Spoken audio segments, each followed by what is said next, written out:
উৎসব মুখর পরিবেশে ডাকসু নির্বাচনে চলছে ভোট গ্রহণ। সকাল থেকেই সবগুলো কেন্দ্রে ভোটারদের দীর্ঘ লাইন।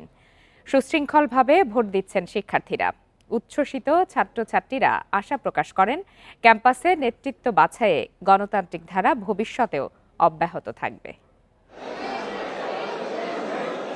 ঢাকা বিশ্ববিদ্যালয় কেন্দ্রীয় ছাত্র সংসদ, ডাকসু ও হল সংসদ নির্বাচন প্রতিবছর হওয়ার কথা থাকলেও এবার হচ্ছে ৬ বছর পর।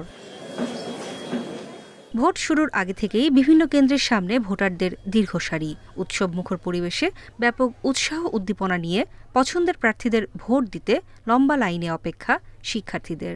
আমরা অনেক ভালো অনুভব করতেছি। অনেকদিন পর ডাকসু পেয়ে আমরা খুবই আনন্দিত। নিজেদেরকে খুবই ভাগ্যবান মনে করছি যে আমরা ডাকসু পেয়েছি। আমরা ডাকসু পাচ্ছি এবং ভোট দিতে পারছি, সুতরাং এটা আমাদের জন্য অন্যরকম একটি পাওয়া। জীবনে প্রথমবারের মতো ভোট দেয়ায় উচ্ছ্বসিত শিক্ষার্থীরা। আমি ভোটার হিসেবে যোগ্যতা দেখে যাচাই করব যে আমার হয়ে আগে কথা বলেছে, আমার অধিকারের জন্য লড়েছে। আমাদের ভোটে আমাদের ক্যাম্পাসের প্রতিনিধি নির্বাচিত হবে। এত বড় একটা আন্দোলনের পর বাংলাদেশে আবার গণতান্ত্রিক একটা পরিবেশ সৃষ্টি হয়েছে, মানে গণতন্ত্রের চর্চা শুরু হয়েছে। এই জিনিসটা ভালো লাগছে খুবই। ডাকসু নির্বাচনে সকাল থেকেই নারী ভোটারদের দীর্ঘ লাইন। টিএসসির ভোট কেন্দ্র সহ প্রতিটি কেন্দ্রেই উৎসব মুখর পরিবেশে ভোট দিচ্ছেন শিক্ষার্থীরা।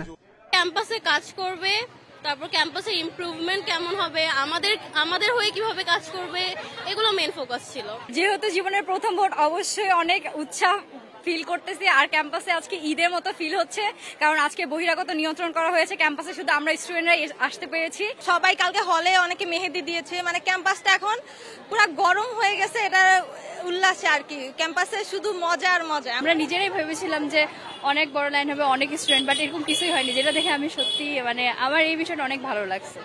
শিক্ষার্থীরা শৃঙ্খলা মেনে লাইনে দাঁড়িয়ে ভোট দিচ্ছেন। এখন পর্যন্ত কোনো অপ্রীতিকর ঘটনার খবর পাওয়া যায়নি। ভোট গণনা শেষে রাতেই ফল ঘোষণা করা হবে। এবারই প্রথম আবাসিক হলের বাইরে চলছে ভোট গ্রহণ। নূরে জান্নাত, ইন্ডিপেন্ডেন্ট নিউজ, ঢাকা।